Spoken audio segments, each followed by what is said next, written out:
أبدا ومتى زال أصلا في مدى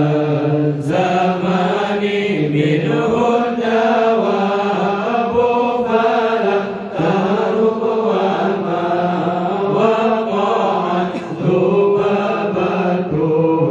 أبدا في جسمه الحسن بقلبه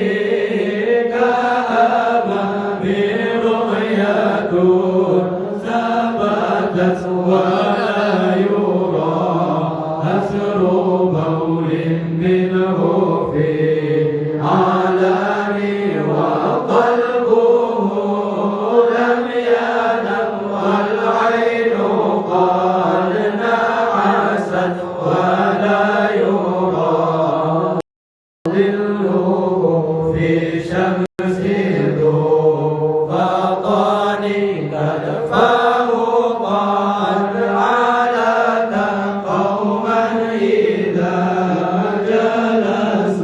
عند الولادة فتيان بمقتدان هذه الخصائص فقدها تكون آمنا من شر نار وسراق ومن مهان الله إلهي للفردوس آلا ولا أقوى على نار الجحيم فهب لي توبة واغفر ذنوبي فإنك غافر الذنب العظيم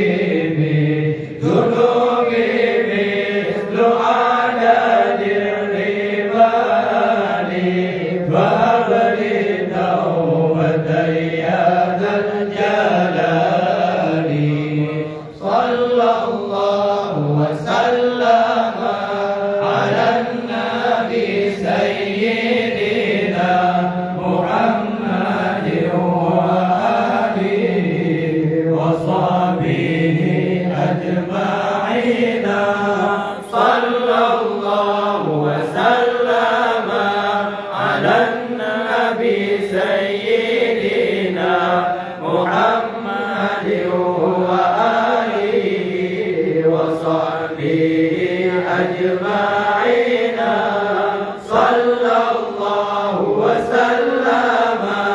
على النبي سيدنا محمد